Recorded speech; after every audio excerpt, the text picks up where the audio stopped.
Welcome to the book of Micah. As you may be aware, we are beginning a sermon series here at Rivercliff, going through really a deep dive through the book of Micah. Now, as part of this sermon series, we will also have a Bible study. And while the Bible study is intended to be a small group Bible study, I recognize that, not everyone can be at the small group Bible study. We have folks who worship with us at a distance, and we have folks who, will be on vacation. We have folks who are shut-ins, and so this is intended to be the substitute for those who just can't make it for one reason or another to the class. I am also trying something new for me. This is my attempt at a video podcast. I have no idea how it will go. It should release on the YouTube page, so if you're on YouTube, hello. Other than this one, they should release right around 9:45 on Sunday morning when we typically have our Bible studies. They'll also release on the podcast, and so we'll probably be releasing at that same time, 9:45 or thereabouts on Sunday. Now, beginning this Sunday, we will go into chapter 1, but for this, the midweek release, if you will, we're going to look at the introduction to the book of Micah.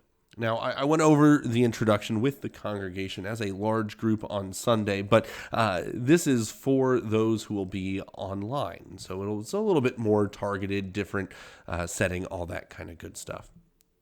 So I'd like to begin actually with a quote from Martin Luther. When the destruction of the Jewish people was imminent, when the new age and kingdom, namely Christ, were coming, God sent many great prophets to cry out and lament about the coming destruction of the entire people, so that at least some who heard the preaching of a threatening evil might believe, be converted, and thus converted, be saved. This is from Luther's introduction to the book of Micah. You see, Micah is a book in which God calls his people to repentance, to faith in the Messiah who is to come. But I think perhaps we're getting ahead of ourselves there. So let's back up a little bit, do some historical background to the book of Micah. By the way, I am following a workbook here, and that workbook is available to you if you would like it. It should be in the description. Potentially a QR code is appearing somewhere or something like that. But look in the links, and the workbook for this series will be made available to you somehow. Probably along with the link to that workbook is linked to everything else that we have, our whole link tree, to our various podcasting, video sites, website, all of that good stuff. So be sure to check that out when you are there. But on to the historical background of the book of Micah. I think the best place for us to start when we look at the historical background of really any of the prophets is something called the prophetic superscription. This is something that most of the prophets do. It's where they add, as I've said it before in some of my other classes, it's the prophet putting their name on their paper. They give us various amounts and various types of information, and there's a little bit of a form, although not all the prophets follow the form. But it helps us understand who is speaking, who are they speaking to, where are they from, what's the context, what's going on in the world. Also often, but not always, helps us date the book and understand when in the world are we. So let's begin with that superscription. It begins by identifying the prophet, in this case, Micah. Now, interestingly, we refer to Micah as a prophet, although Micah throughout the entire book never calls himself a prophet. I think there's a good reason for that, but you're just going to have to stick around. I'm not going to give you the answer to that one right now. Perhaps you can read the book yourself and see if you can figure out, why do you think Micah never calls himself a prophet? Now, Micah makes it very clear that he's speaking the words of God, so we can be comfortable in calling him a prophet, even if he doesn't use that term for himself. It's interesting to note that Micah's name means who is like the Lord. Now, it's an interesting question. Does this matter? Is it important to the book of Micah, this name, who is like the Lord, or is it just happenstance? Perhaps God picked Micah to be the prophet because his name was Micah, and it's important to the book. Perhaps this is a good question for us to keep in the back of our minds as we continue on with this study. Does Micah's name matter? At least, does it matter to his message? Does his name, meaning who is like the Lord, tell us something about what Micah has to say, or is that just what his name means? Well, additionally, Micah doesn't actually give us any other information about himself, or more his family. He doesn't tell us who his parents are, and this implies something. Now, it's an argument from silence, so we don't know for sure, but this implies that Micah is from a family of humble birth, you might say.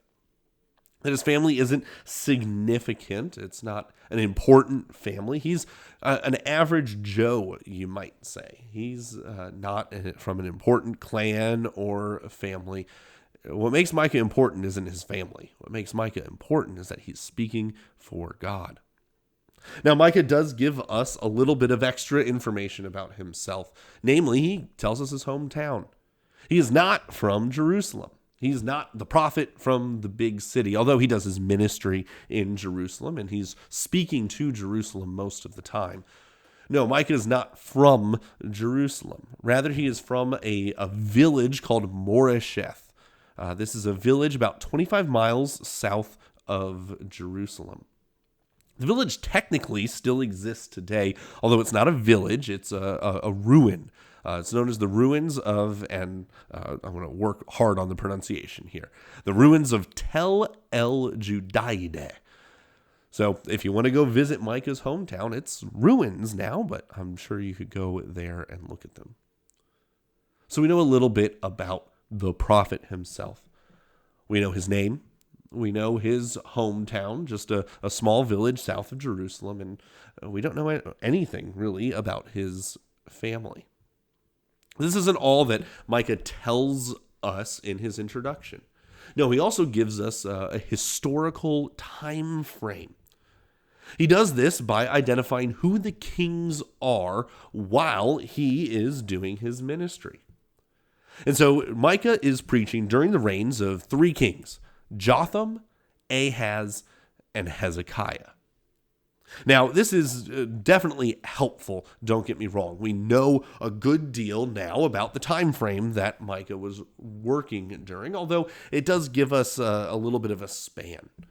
You see, we don't know if Micah's ministry began at the beginning or the very last year of Jotham's ministry, nor do we know how far into Hezekiah's reign Micah was working.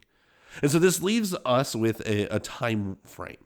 Micah's ministry could have been as short as 20 years or as long as 60 years. The largest time frame that we have for Micah and his life and his ministry here is going to be the years 750 to 686 BC. Now, it's worth noting, I'll take just a moment here to talk a little bit about these three kings, although we'll get a little bit more on them as we go along. You may be aware that there are very few good kings in the Bible. Not very many kings get the biblical stamp of approval. Interestingly enough, though, 2 out of the 3 here during Micah's reign, or not during Micah's reign, during Micah's ministry, 2 out of the 3 get the biblical stamp of approval. That is both Jotham and Hezekiah. Now, Jotham has some problems. He follows another one of the good kings, King Uzziah, and Uzziah did really well. There was prosperity in Israel under Uzziah.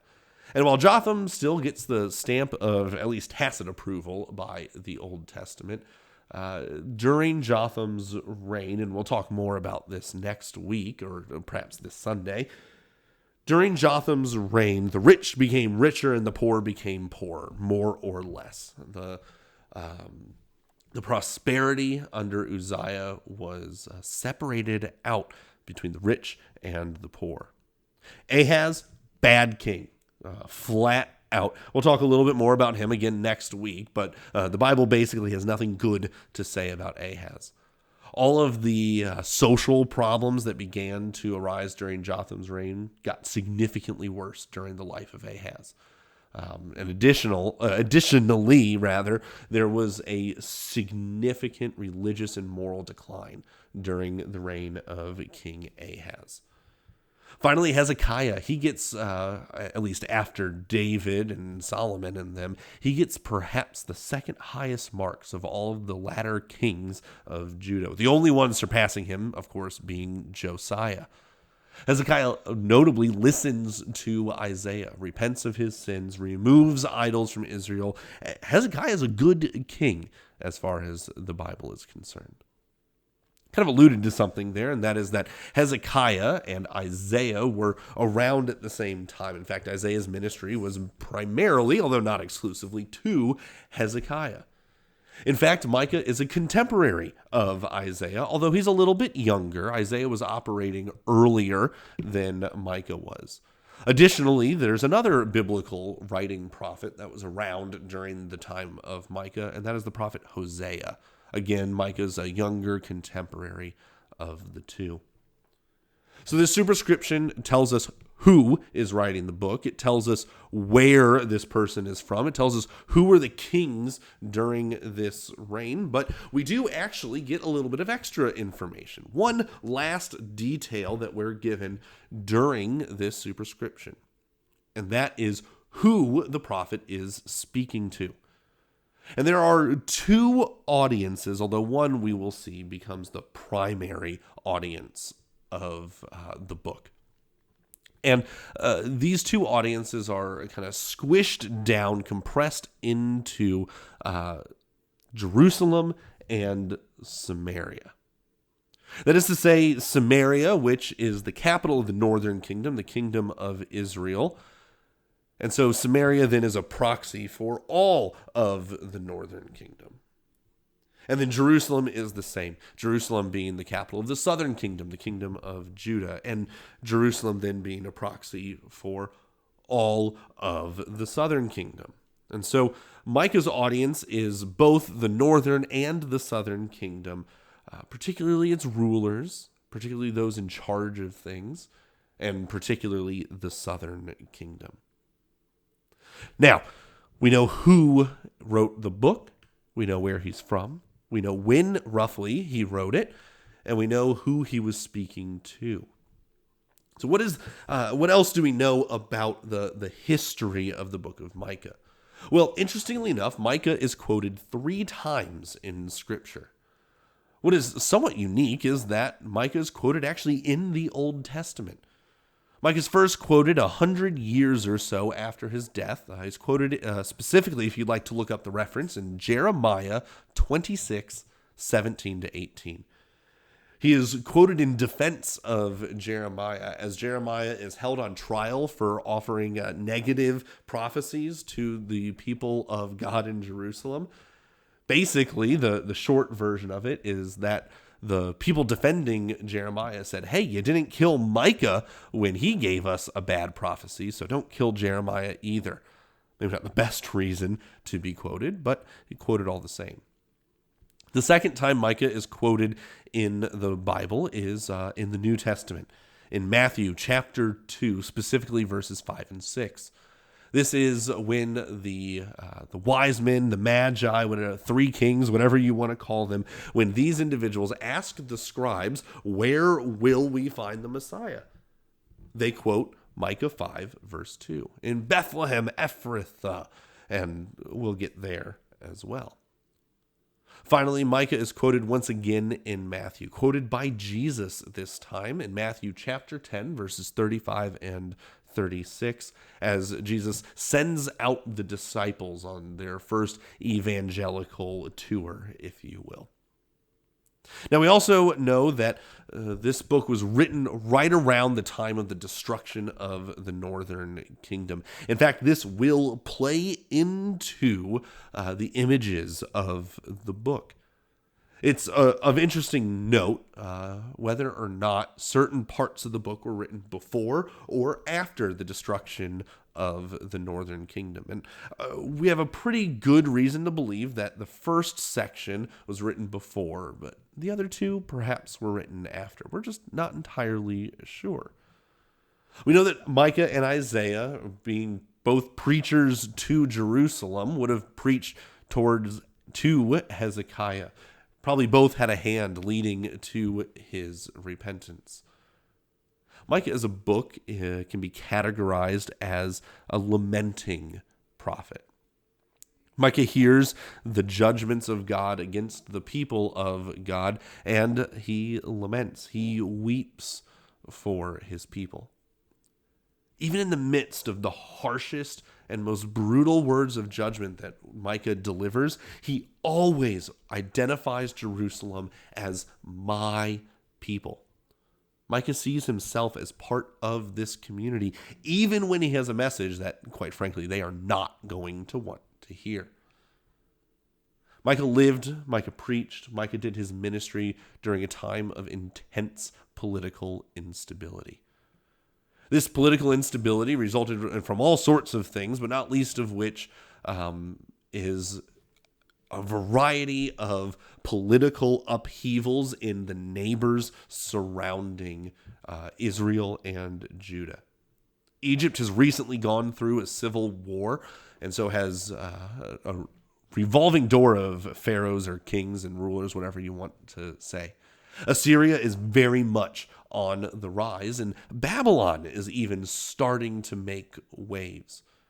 If this weren't enough, both the northern kingdom and the southern kingdom have been pushing and fighting against one another.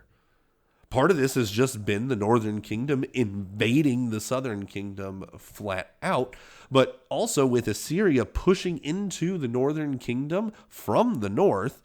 Well, if you got a big army coming at you from the north, what do? You run south. And so the northern kingdom has been encroaching on the kingdom of Judah, the southern kingdom, not only for their own political gain, but also simply because they're running away from the Assyrians. In fact, not too long ago, the northern kingdom had invaded Judah, and Judah called on Assyria for support. This forced Judah to become a vassal state of Assyria, forcing gold and silver in annual tributes to them, something which wasn't good. This is the breaking of this vassalage is part of the reason why King Sennacherib invades the kingdom of Judah, trying to conquer Jerusalem under King Hezekiah. There's a lot of history. It's very complicated.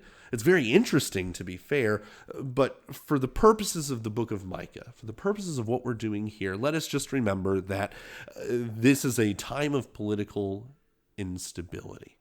Things are crazy, and they look like they're only going to get crazier.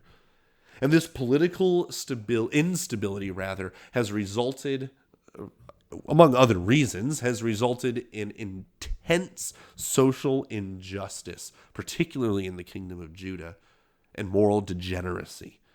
Things are going downhill, and they're going downhill quickly in the book of Micah, at least in the context of the book of Micah. That's about all we have here for the historical background of the book. There's certainly more to talk about, but I think this will set us up well to understand what is going on in the book, the historical backdrop of the book of Micah. So there are two more things that I'd like to do with you before we finish up this introductory class. First is to look at a brief literary analysis of the book as a whole, and then look at general theological messages and themes that the book of Micah has. We're going to dive into all of these in far greater detail as we are studying the book of Micah, but it's good to get an overview even here. First of all, a literary analysis beginning with the structure of the book of Micah. How is the book arranged? Well, the book consists of actually three separate sermons, three separate messages that Micah gave, that he probably gave at three different times. If you'd like to look at them yourself, the first sermon is at the beginning of the book, chapter 1, verse 1, through the end of chapter 3. So 1:1 through 3:12. That is the first sermon of Micah. The second sermon is the beginning of chapter 4 through the end of chapter 5. So 4 verse 1 through 5 verse 15. The final and third sermon then being chapter 6 and 7. So 6:1 through 7:20. Now, while these messages are separate, or likely preached at separate times and in different occasions, the message is not distinct. The messages build on one another. All three of these sermons pronounce God's upcoming judgment, and all three of these sermons, although in different measure, announce his promises and the blessings that will come with the Messiah, rather. Now, the chronology, when exactly these sermons were preached, the time difference between them, is really not important and doesn't affect the content of the three separate yet linked and united messages in the book of Micah. But we do see Micah alternating throughout these messages with sermons of judgment and hope. As Lutherans, we might say that Micah alternates between law and gospel. It's something we're fairly familiar with. Now, the style of Micah is very interesting. Micah is a largely poetic book. Scholars argue whether or not all of Micah is a poem or just portions of it. But for our purposes, most of Micah is written in at least a poetic style, if not outright poetry. We will actually see in the next chapter a section of the book which is, with no question, a poem. It's a very tightly and carefully crafted poem, and it's also incredibly difficult for us to translate and to understand. It's been flummoxing scholars basically since Micah wrote it, but it's a lot of fun. We'll get there next week. So the book of Micah is a poetic book. Often has very difficult Hebrew style and grammar. But one of the great things in Micah is that he loves wordplay. This is his chief poetic style, if you will.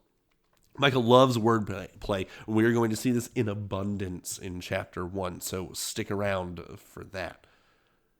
Also, if Micah loves wordplay, he perhaps even more loves poetic justice. It seems to almost be a theme. It occurs so frequently in this book. God not only issues judgments against his people, or at least the people who are sinning, but very often the punishment fits the crime, if you will. God does not just bring justice, he brings justice that fits the sin. It's very satisfying once you see it, and you'll notice as we go through that poetic justice just simply permeates this book. It's impossible to get away from it. Additionally, although perhaps less interesting, judgment in the book of Micah often takes the style and the form of legal arguments. God puts himself in the setting of a courtroom almost immediately off the bat, and that idea, that concept does permeate through the book as well. So finally, I want to close here with a few of the theological themes, the messages of the book of Micah. And again, we will deal with each of these in far greater detail as we go along and as we encounter them through the book. But this is just to give you a sense, an idea of what is to come. The first theological message of Micah absolutely has to be divine judgment. Sins are preached against directly. Although, interestingly, the sins are not the sins of an individual. They are the sins of the community. We see a very communal aspect to the book of Micah in this sense. It's not that you have sinned. It is that you all have sinned. So sins are communal, not individual. Although judgment is proclaimed in particular against those in authority. The civil and religious leaders of Micah's day are absolutely the ones in his crosshairs. They're the ones in God's crosshairs. After all, they are the ones who should have been behaving better, to put it simply for now, and they are not. What is interesting is that the civil and religious leaders take three different forms in the book of Micah.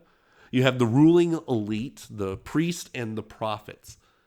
What is stark in its missing in this book is that the kings are never mentioned. I don't know exactly what to make of that. I have a few guesses, but perhaps we can consider that as we go through the book. Why are the kings left out of the judgments in the book of Micah? Well, if divine judgment is one theme of Micah, then it is paired most certainly with the theme of divine forgiveness. Yes, the people are called to account for their sins, but the people are also called back, invited back to God in forgiveness. God seeks not to destroy his people in the book of Micah, although he threatens to, and although he will eventually. But God also promises forgiveness.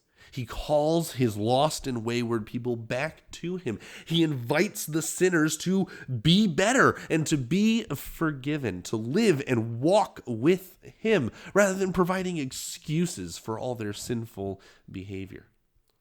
Salvation in the book of Micah is all over the place. It is always available.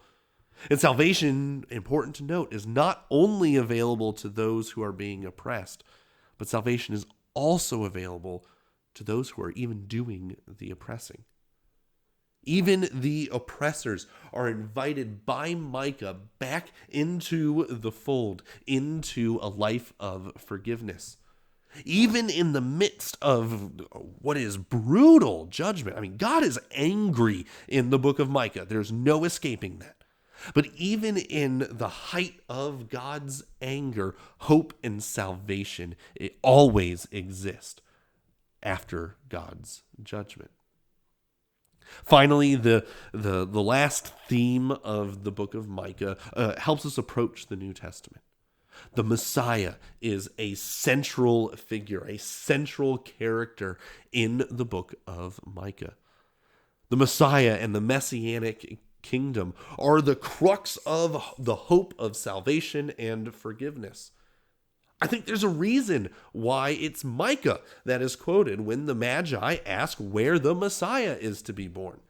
The people, at least of Jesus' day, looked to the book of Micah and said, here is the one who will save us. Or at least this book speaks of the one who will save us. Finally, the book of Micah gives us a picture of the church in eternity. And if you were around for my Lenten series, you know that I can't help but mention that Micah also gives us the picture of the church in eternity through the image of God and his holy and eternal mountain. I hope you'll join us over the coming weeks in reading, studying, learning the book of Micah. If you haven't already, check out the sermon. We already have one introducing this series. In that sermon, one of the things I do, and I'll issue it here, is I give a challenge to read one chapter of the book of Micah every day throughout this series. If you do, you will have read the book of Micah 7 full times, not counting if you're in church or listening to church or watching church online, and not counting what we do here in this Bible study. So, join with me. I hope you will. I encourage you to. I invite you to in surrounding ourselves with the Word of God, with what God has to say to us through the prophet Micah, the man of God speaking God's words 2,600 or so years ago, a message which is still relevant even for us today.